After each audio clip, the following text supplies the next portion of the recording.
His life-saving discovery was mocked until he died in an asylum's basement. Vienna, 1847. A young doctor stands horrified as another mother dies screaming in childbirth. The hospital's maternity ward is nicknamed the House of Death. Something invisible is killing these women by the thousands. One desperate physician dares to challenge medical orthodoxy with a solution so simple it seems absurd. The doctors, whose contaminated hands spread deadly infection, would rather destroy the man who proved it than admit they had been killing their own patients for generations. The smell hit visitors first, a sickly sweet miasma of infection, blood, and decay. Inside Vienna, General Hospital's first obstetrical clinic in the 1840s, the screams of women in labor mingled with the moans of the dying. Young mothers, healthy just days before, now lay feverish and delirious, their bodies consumed by a mysterious affliction that turned their skin yellow, their veins black, and filled their blood with poison. The women of Vienna knew what awaited them inside the hospital's maternity ward. Many begged in the streets rather than be admitted to what they called the House of Death. Some chose to give birth in gutters or alleyways, calculating that their babies stood better chances outside in the filth of 19th-century Vienna than inside the prestigious teaching hospital. A shocking 1 in 6 women who delivered babies in the clinic would contract the disease known as childbed fever, puerperal fever in medical terminology, and most would die agonizing deaths within days. The statistics were so alarming that Vienna's officials had to address them. Yet the medical establishment remained baffled by the disease that killed over 600 women each year in this single hospital alone. Into this chamber of horrors stepped Ignaz Semmelweis, a 29-year-old Hungarian physician who had recently been appointed assistant to Professor Johann Klein, the director of the obstetrical clinic. Born in 1818 in Buda, Hungary, to a prosperous German merchant family, Semmelweis had pursued his medical education in Vienna, Europe's premier center for medical advancement. Young, observant, and horrified by the mortality rates, Semmelweis was determined to understand why so many women were dying. What particularly perplexed him was a peculiar discrepancy. The first obstetrical clinic, where medical students and doctors trained, had a maternal mortality rate of 18%. 3 times higher than the second clinic, which was staffed by midwives and their students. The same building, the same population, the same city, yet 3 times more women die in our ward than in the midwives' ward, Semmelweis noted in his journal. There must be some crucial difference in our practices. His colleagues had no shortage of theories. Some blamed overcrowding, poor ventilation, or dietary deficiencies. Others pointed to miasmas, noxious vapors thought to cause disease. Some even suggested that the deaths were caused by embarrassment, as women were examined by male doctors rather than midwives. Still, others believed it was simply epidemic influences beyond human control. None of these explanations satisfied Semmelweis, particularly because they failed to account for the dramatic difference in mortality rates between the 2 clinics. The answer, he believed, must lie in some practice unique to the doctor's ward. Tragedy would provide the first clue. In 1847, Jakob Kolečka, a respected colleague and friend of Semmelweis, died after being accidentally cut by a student's scalpel during an autopsy. Semmelweis, attending Kolečka's autopsy, was struck by what he observed. His friend's body showed the same pathological changes as those of the women who had died from childbed fever: systemic inflammation, abscesses in multiple organs, peritonitis. The connection struck him with sudden clarity. Kolečka had died after contamination from cadaveric matter, dead tissue, entered his bloodstream through the cut. The doctors and medical students who attended births in the first clinic routinely came directly from performing autopsies, their hands still carrying invisible particles of decomposing bodies. The midwives and their students, by contrast, never conducted autopsies. The fact of the matter is that the delivering physicians carried deadly cadaveric particles on their hands, Semmelweis later wrote. The disease from which Kolechka died was identical to that from which I had seen hundreds of maternity patients die. Semmelweis formed a revolutionary hypothesis. Childbed fever was not a mysterious epidemic disease, but an infection transferred to vulnerable women by the contaminated hands of doctors who moved between autopsy room and delivery ward without washing. In May 1847, Semmelweis instituted a radical new policy. Before examining any patient, doctors and students had to wash their hands thoroughly in a solution of chlorinated lime, calcium hypochlorite, a substance he selected because it effectively removed the putrid smell of autopsy tissue from the skin. The results were immediate and dramatic. In the first month after implementing hand washing, the mortality rate in the first clinic fell from 18% to 2.2%. Within 2 months, it dropped further to 1.2%, matching the rate in the midwives' clinic. Not a single additional woman needed to die, Semmelweis recorded after seeing the statistics. The chlorine washings were all that was needed to save them. By year's end, the first clinic's mortality rate had fallen below 1%. Semmelweis had achieved what no physician before him had accomplished. He had rendered childbed fever preventable. Thousands of lives could now be saved through a simple hygienic practice. One might expect that such dramatic results would be met with acclaim, that Semmelweis would be celebrated for his discovery, that hand hygiene would immediately become standard practice throughout the medical world. Instead, what followed was one of medicine's most tragic stories of resistance to scientific truth. The medical establishment of Vienna, and indeed of Europe, rejected Semmelweis's findings. The reasons were complex, ranging from professional pride to entrenched theoretical frameworks about disease causation. Leading physicians of the era found it inconceivable that they, gentlemen of science, could be the vectors of death. The suggestion that doctors were inadvertently killing their patients by carrying invisible contamination on their unwashed hands struck many as an insult to their professional dignity. Professor Klein, Semmelweis's superior, felt particularly threatened. Klein had previously advocated for other preventive measures that had proven ineffective. To acknowledge that a simple hand-washing policy could succeed where his methods had failed would undermine his authority and prestige. Rather than embrace the evidence, he began to actively oppose Semmelweis. The theoretical foundations of medicine in the 1840s also worked against acceptance of Semmelweis's discovery. The germ theory of disease, the understanding that specific microorganisms cause specific diseases, would not be developed by Louis Pasteur and Robert Koch for another 2 decades. Without this conceptual framework, Semmelweis could not adequately explain why hand hygiene worked, only that it did. Instead, many physicians still subscribed to the miasma theory, disease caused by bad air, or to concepts of humoral imbalances dating back to ancient medical traditions. Some believed that childbed fever had multiple causes or was simply an inevitable risk of childbirth. By 1849, the political climate in Vienna had also turned against Semmelweis. Following the failed revolutions of 1848, Hungarian nationals like him faced increasing discrimination. When his appointment came up for renewal, Professor Klein declined to support him, effectively ending his position at the hospital. Bitter and disillusioned but still determined to save the women's lives, Semmelweis returned to Budapest in 1850. His life-saving discovery repudiated by the very institution where he had proven its effectiveness. Back in Budapest, Semmelweis secured a position at the small St. Rocca's Hospital in 1851. There, with full control over maternity practices, he immediately implemented his hand-washing protocols. The results mirrored his Vienna success. Maternal mortality from childbed fever plummeted to less than 1%. For 5 years, Semmelweis worked in relative obscurity at St. Rocca's, saving countless lives while his discovery remained largely ignored by the broader medical establishment.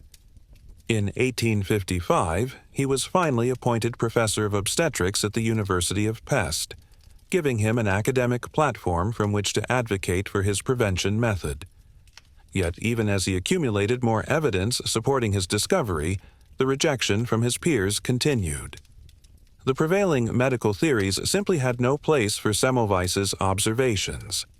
Without microscopic evidence of the cadaveric particles he described, as bacteria remained undiscovered, his explanation seemed speculative to many leading physicians. Charles Meigs, an influential American obstetrician, exemplified the resistance. Doctors are gentlemen, and gentlemen's hands are clean. The very suggestion that physicians might be carriers of death was received as an insult rather than a scientific breakthrough. In Vienna, the situation had worsened after Semmelweis's departure. Professor Klein had abandoned the handwashing protocol, and mortality rates climbed back to their horrific pre-1847 levels. Women were once again dying in droves from an entirely preventable cause. The continued deaths increasingly weighed on Semmelweis's conscience. In 1861, after more than a decade of frustration at the medical community's indifference, he finally published his masterwork. The Etiology, Concept, and Prophylaxis of Childbed Fever. The 543-page treatise presented his discovery, the statistical evidence supporting it, and his theory of disease transmission. When I look back upon the past, I can only dispel the sadness which falls upon me by gazing into that happy future when the infection of childbed fever will be a thing of the past, he wrote. But if it is not vouchsafed to me to look upon that happy time, my conviction will still be a source of solace that such a time must inevitably sooner or later arrive. Rather than the scientific triumph he hoped for, the book was poorly received. Semmelweis had never been a gifted writer, and his frustration manifested in a confrontational tone that alienated potential allies. The book was dense, repetitive, and emotionally charged, a scientific argument wrapped in the language of moral outrage. Must all of them die? He asked of the thousands of women still succumbing to childbed fever. Must all these women die because it is thought improper to instruct students to wash their hands with chlorine solution after handling corpses? The rejection of his life's work began to affect Semmelweis deeply. His correspondence with medical journals and colleagues grew increasingly desperate and antagonistic.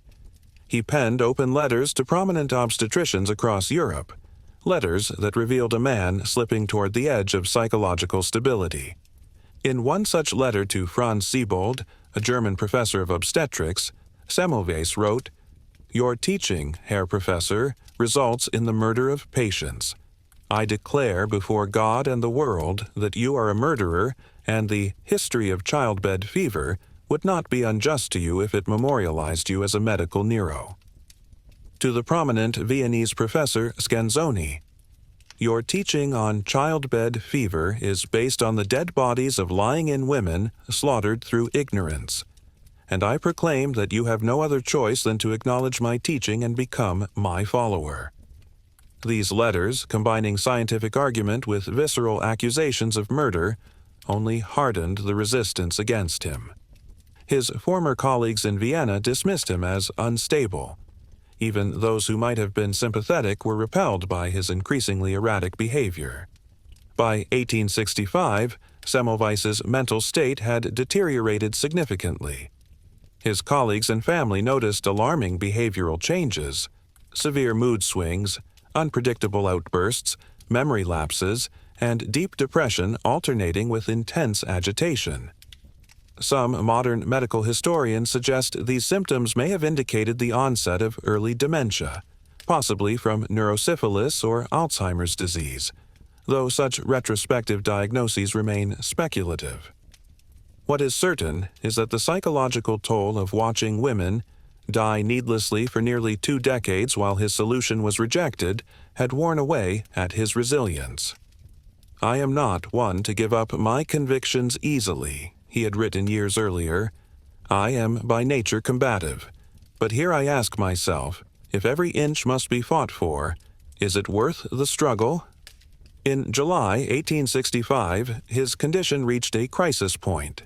His behavior became so concerning that his family and colleagues determined he required institutional care. The exact circumstances remain somewhat clouded by the stigma of mental illness in the 19th century. But what followed was a final, cruel twist in Semmelweis's tragedy. Ferdinand Hebra, a dermatologist and former colleague from Vienna, convinced Semmelweis to accompany him to visit a new medical facility. It was a deception. The destination was actually a Viennese asylum called the Landesirrenanstalt, where arrangements had been made for Semmelweis's admission. When Semmelweis realized the deception, he reportedly attempted to leave, resulting in a physical struggle with the asylum staff. Whether through this struggle or through the standard treatments administered to psychiatric patients, which included beatings and physical restraint, Semmelweis sustained injuries shortly after his admission.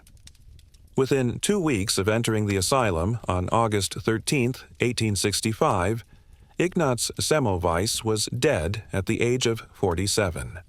The official cause of death was listed as pemia, blood poisoning from an infected wound. The final, bitter irony was inescapable. The man who had devoted his life to preventing deaths from wound infections had himself died from an infected wound, likely sustained during his confinement in the asylum.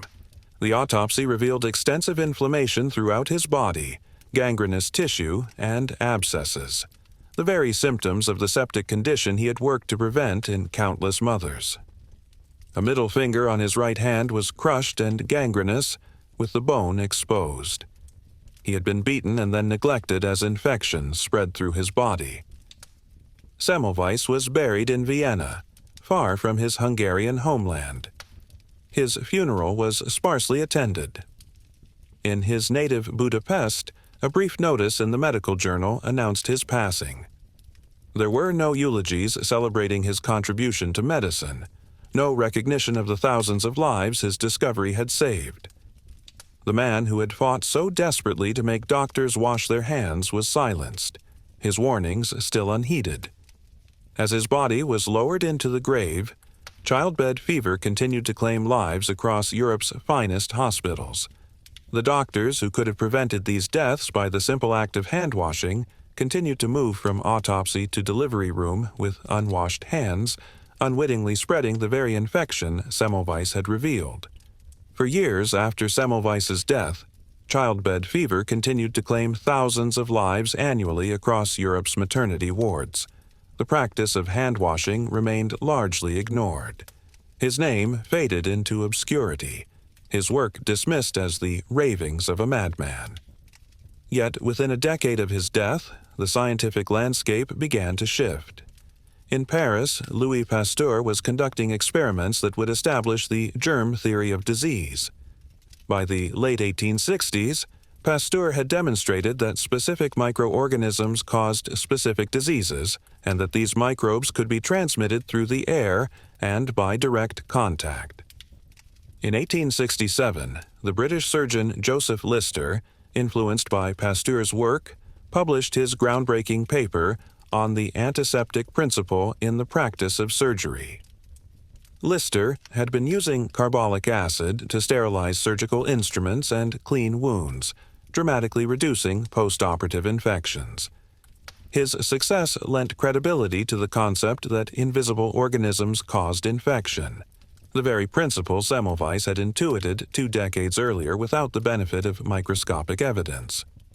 Robert Koch's subsequent identification of specific bacteria responsible for specific diseases in the 1870s and 1880s provided the final pieces of the scientific framework that Semmelweis had lacked, what he had called cadaveric particles, science now revealed as streptococcal bacteria, organisms that thrived on the hands of physicians moving between autopsy rooms and delivery wards.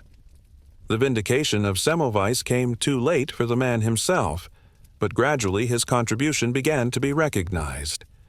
In 1887, the Hungarian physician Jakob Fleischer delivered a lecture praising Semmelweis as a medical Galileo who had been persecuted for challenging established doctrine. In 1891, a monument was erected over his previously unmarked grave in Vienna. By the turn of the century, handwashing and other antiseptic practices had become standard in hospitals throughout Europe and North America. The mortality rate from childbed fever plummeted, just as Semmelweis had predicted it would. The medical profession that had once ridiculed him now quietly adopted his methods without acknowledging their source. In 1906, 41 years after his death, Semmelweis's remains were exhumed and transferred to Budapest. There, he was reburied with honors in the Kerepesi Cemetery, alongside other Hungarian national heroes. A statue was erected in his memory, and the medical school was renamed the Semmelweis Medical University in 1969, finally giving him the recognition that had eluded him in life. The story of Semmelweis raises profound questions about why scientific truth sometimes faces such fierce resistance, even when evidence clearly supports it. Medical historians and sociologists have identified several factors that contributed to the rejection of his discovery. First was the fundamental challenge his findings posed to the self-image of physicians.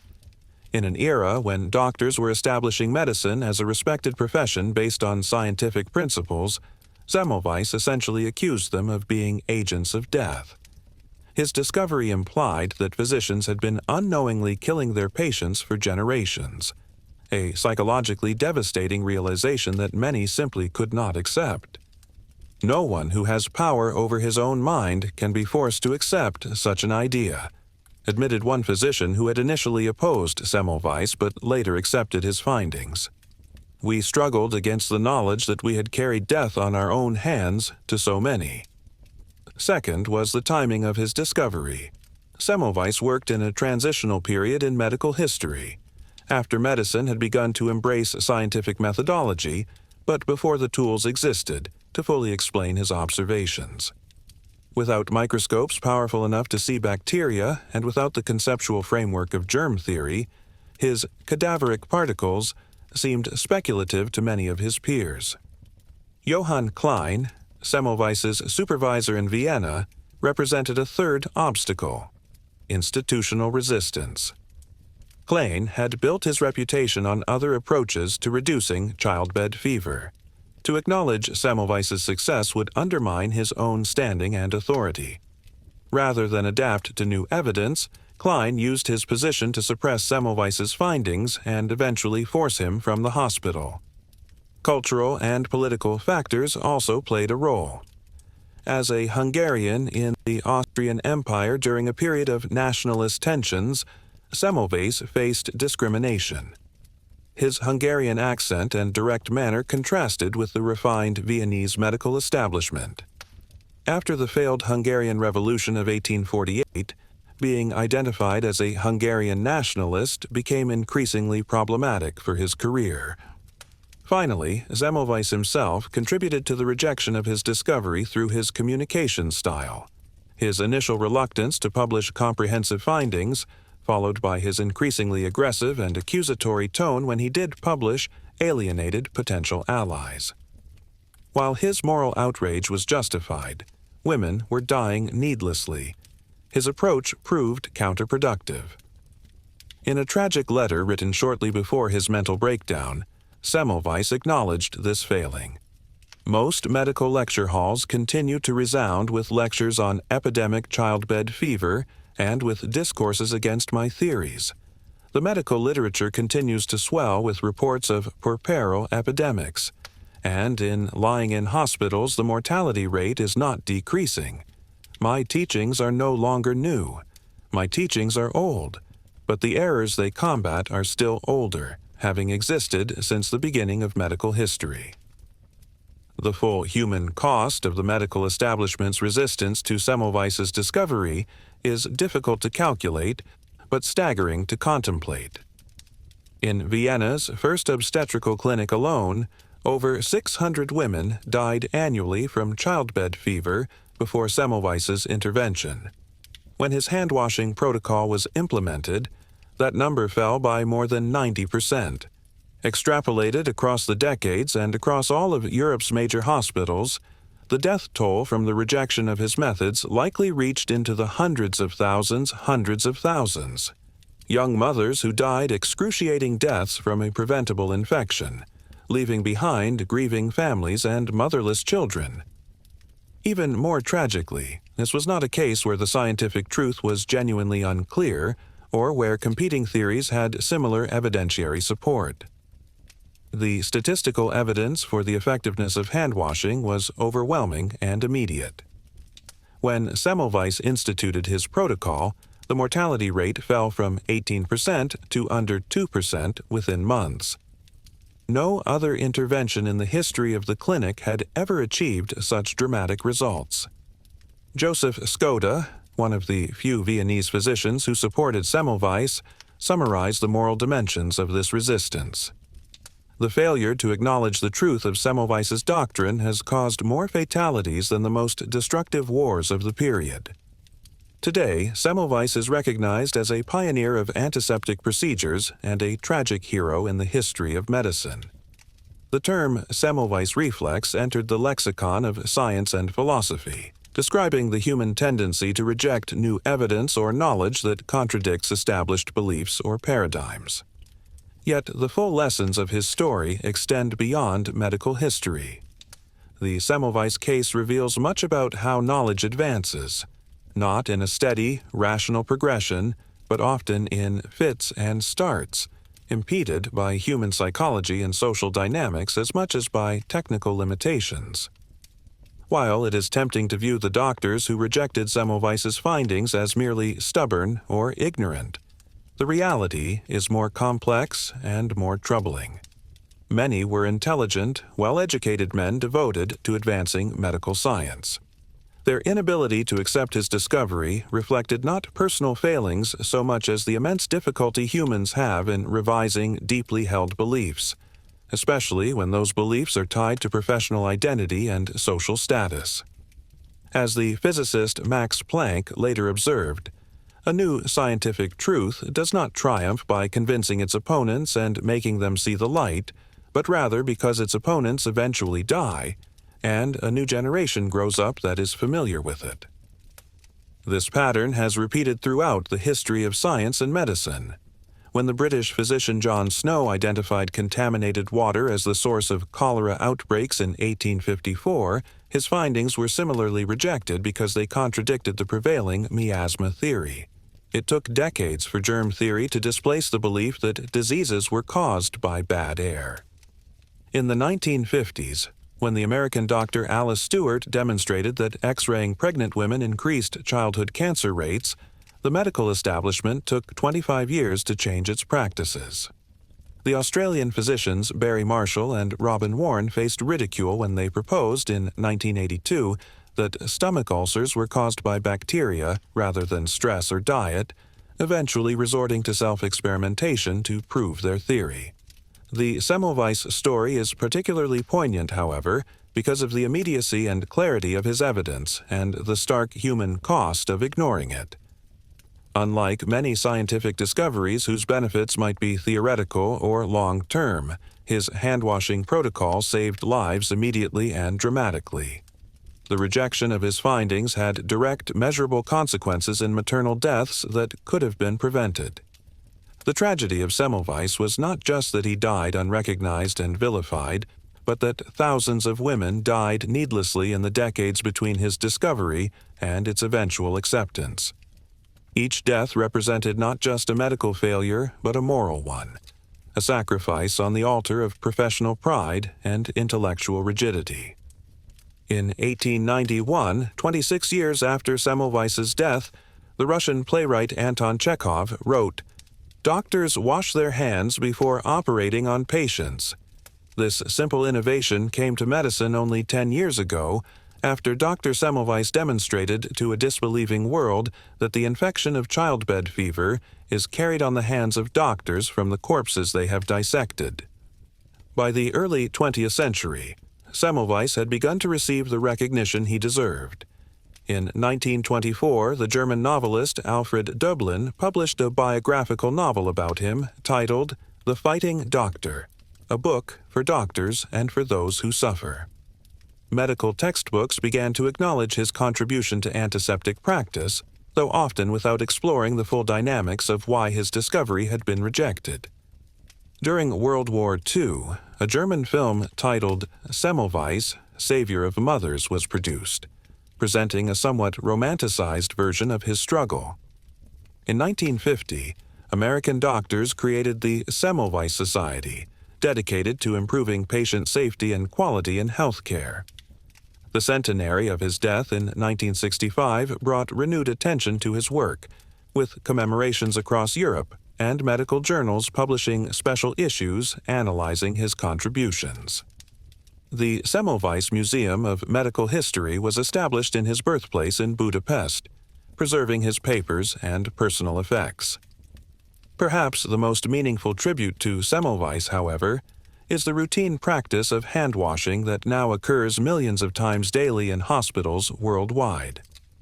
Every time a healthcare worker turns to the sink before examining a patient, they are enacting a ritual that embodies Semmelweis's insight, though few may think of him in that moment. The COVID-19 pandemic brought renewed attention to Semmelweis and hand-washing when, in 2020, public health officials worldwide emphasized hand hygiene as a crucial measure for preventing disease transmission. Suddenly, people were being advised to wash their hands thoroughly for at least 20 seconds, the modern equivalent of Semmelweis's chlorine solution protocol. His life has been the subject of numerous books, including the 2003 biography The Doctor's Plague by Sherwin Newland and the 2018 historical novel The Butchering Art by Lindsay Fitzharris, which examines the development of antiseptic surgery in the 19th century. Yet, despite this recognition, aspects of the Semmelweis reflex persist in modern medicine and science. Studies show that it takes an average of 17 years for new medical research to be widely implemented in clinical practice. Resistance to evidence that contradicts established beliefs remains a powerful force in human psychology and institutional behavior. Medical historians have noted that Semmelweis's situation had tragic parallels to that of the very women he sought to save. Just as puerperal fever left new mothers delirious and feverish, fighting against an infection they could not see or understand, Semmelweis found himself fighting against an equally invisible but deadly infection of the mind: the entrenched beliefs and practices that made medical professionals vectors of disease rather than healing. And just as those mothers were often physically restrained when their fever-induced delirium made them agitated, Semmelweis, too, was ultimately restrained in an asylum, his increasingly desperate warnings dismissed as the ravings of a disordered mind. The Austrian poet Georg Trakl captured this parallel in his 1909 poem Semmelweis, which depicts the doctor's growing horror as he realizes that death washed its hands in the basins of birth. What would Semmelweis make of modern medicine? He would surely be gratified to see hand-washing stations at the entrance to every hospital ward, to witness surgical teams scrubbing thoroughly before operations, to observe the detailed protocols for preventing cross-contamination between patients. Yet he might also recognize that the fundamental challenge he identified, the willingness of medical professionals to reconsider their practices in light of new evidence, remains an ongoing struggle. Today's evidence-based medicine movement, which emphasizes clinical decisions based on the best available research rather than tradition or authority, can trace its philosophical lineage back to Semmelweis's insistence that statistical results should outweigh established theory.